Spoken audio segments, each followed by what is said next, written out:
The 2026 FIFA World Cup is the biggest monetization opportunity YouTube shows has ever seen, and right now, most creators don't even realize it. Football channels are already pulling in millions of views every month before the tournament has officially kicked off, and the creators who understand why this year is different from every World Cup before it are quietly positioning themselves to make serious money over the next 6 weeks. In this video, I'm going to walk you through the exact playbook I'm using to take advantage of this opportunity. We'll start with setting up your channel the right way, then moving on to finding your content angle, creating your first video from scratch, and building momentum before the opening match. By the end of this video, you'll know exactly how to position yourself to turn this tournament into your biggest earning window on YouTube shows. So let's get into it. Now, before we start building anything, you need to understand why 2026 is not just another major sporting event. There are 3 things happening at the exact same time that have never lined up like this before. Together, they create a window of opportunity that genuinely doesn't exist at any other point in the next 4 years. The first is the YouTube FIFA deal. Back in March 2026, YouTube officially signed a partnership with FIFA, making YouTube the preferred platform for the entire 2026 World Cup. What that actually means is that FIFA is unlocking its complete digital archive on YouTube classic matches, legendary polls, behind-the-scenes footage going back decades. All of it now legally available for creators to build content with. And for the first time in World Cup history, media partners can live stream the opening 10 minutes of every match directly on their own YouTube channels. YouTube's algorithm is likely to push football content harder than ever before because they now have a commercial partnership with FIFA. It's in their direct financial interest to make this tournament as massive as possible on their platform. And when football content gets pushed harder, every football channel benefits, including the one you're about to build. The second thing is the tournament itself. The 2026 World Cup has expanded from 32 to 48 teams, which means 104 matches instead of 64. That's 40 more games than the last tournament. More countries, more fan bases, more people who have never cared about football suddenly caring deeply because their country is involved. The 2022 final between Argentina and France was watched by 1.42 billion people. FIFA confirmed it as the largest single event audience in the history of global broadcasting. Current projections suggest around 6 billion total engagements across the tournament, with more than 1.6 billion people expected to watch the final live. And the third thing is where the tournament is being held. The 2026 World Cup is taking place across the United States, Canada, and Mexico. And if you understand how YouTube pays creators, you already know why that changes everything. Creators reaching North American audiences can earn anywhere from $7 to $20 per 1,000 views. The same creator making the same content for lower paying regions might earn between 50 cents and $1.5 per 1,000 views. Same effort, same content, up to 10 times the revenue simply because of where the viewers are watching from. But here is what makes 2026 truly unique. In the United States, football isn't a mainstream sport. Most Americans have never watched a full match in their life. But when the World Cup is happening in their own country, that changes overnight. Tens of millions of casual viewers suddenly become curious. They are searching YouTube to understand the game, learn about the teams, discover the players, and find out what everyone is talking about. That audience, English-speaking, North American, and one of the highest paying demographics on the platform engaging with football content for the very first time is something this niche has never experienced before. Not once. This is the first time all of these factors have come together. So the first thing is setting up your channel. Now the first thing you need to do is set up your channel correctly. And there are a few settings here that are completely different from what you do for a regular lifestyle or entertainment channel. Get these wrong from day one, and the algorithm may struggle to understand what your channel is about before you have even started posting. Start by creating a fresh Gmail account and using it to create a brand new YouTube channel.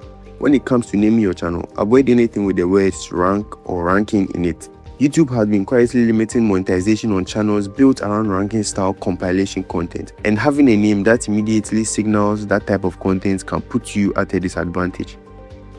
Keep your name simple, football related, and easy to remember. Next, open YouTube Studio and head into your channel settings. This is where most people rush through the process, but it's also where some of the most important details are. Under the channel tab, add 5 to 10 keywords related to football and the World Cup. Things like FIFA World Cup 2026, football news, soccer highlights, and football shorts. These keywords help YouTube understand exactly what your channel is about before you build up any posting history. Then go to advanced settings and make sure your channel is not marked as made for kids. That single setting can completely remove your ability to monitor. After that, head over to feature eligibility and verify your phone number. This increases your trust score on the platform and can help your content get distributed faster. Next, open upload default and set your videos to upload as unlisted by default. That gives you time to check your title, description, tags and thumbnail before making a video public.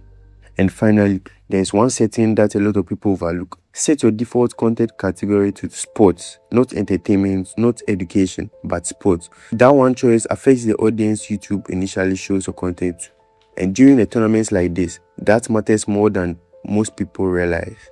Once you've done all of that, your channel is ready to compete. Now here's where most people make a mistake. Football is a massive topic and you can't just upload football videos and expect the algorithm to figure everything out.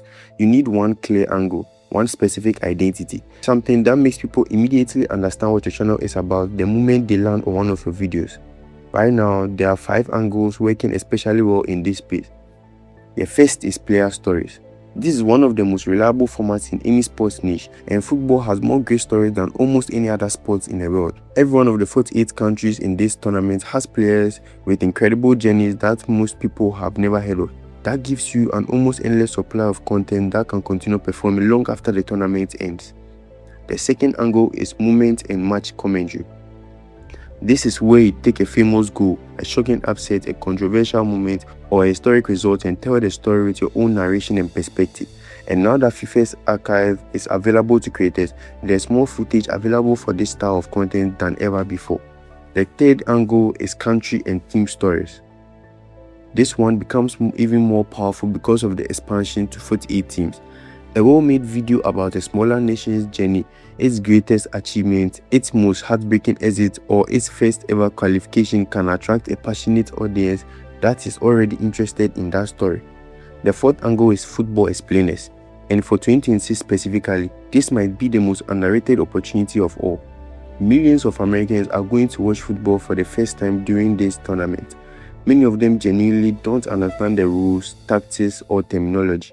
Content explaining offside, formations, set pieces, or what makes an elite goalkeeper different from an average one could perform extremely well with this new audience.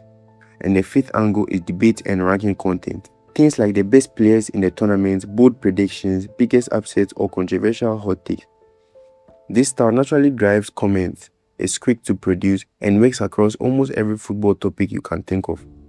But here's the important part: don't choose all 5. Choose one, get really good at it and build your channel around it. That way, every video feels like it belongs to the same channel and viewers know exactly what to expect when they subscribe.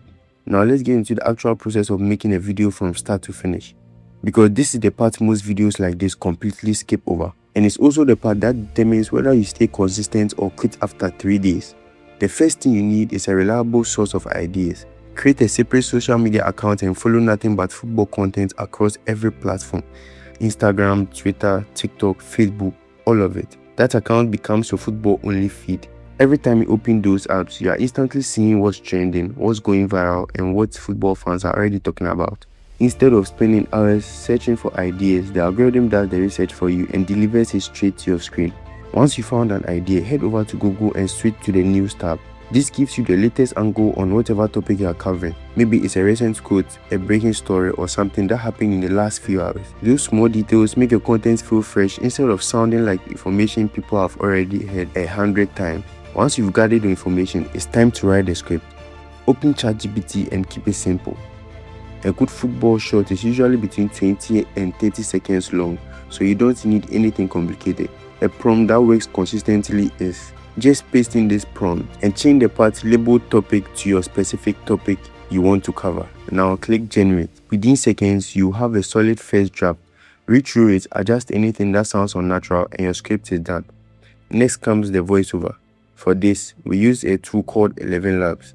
Paste in your script and spend a few minutes exploring the voice library instead of choosing the first voice you see. A huge difference between successful channels and average channels comes down to how natural the voice sounds. Right now, thousands of creators are using the same default voices.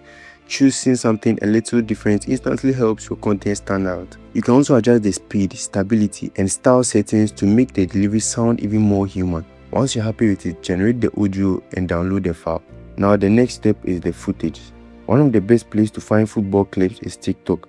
Search for the player, match, team, or moments you are talking about and look for clips that match your narration. When you find what you need, use Snaptic to remove the watermark before downloading. Try to download as many clips as possible for each video so you have options while editing. Now bring everything into CapCut. Import your footage, place your voiceover on the timeline, and add some background music at a low volume underneath. But here's the editing trick that makes the biggest difference to retention, and almost nobody talks about it. Go through your voiceover and remove every unnecessary pause, every silence. To do that in CapCut, place the playhead at a gap, press Ctrl+B to split the clip, and delete the silence. A 34-second video can easily become a 30-second video after doing this, and those few seconds matter more than most people ever realize. The faster pace keeps viewers engaged and gives them fewer opportunities to scroll away. After that, focus on matching your visuals to your narration. If the voiceover mentions a specific player, show that player on screen.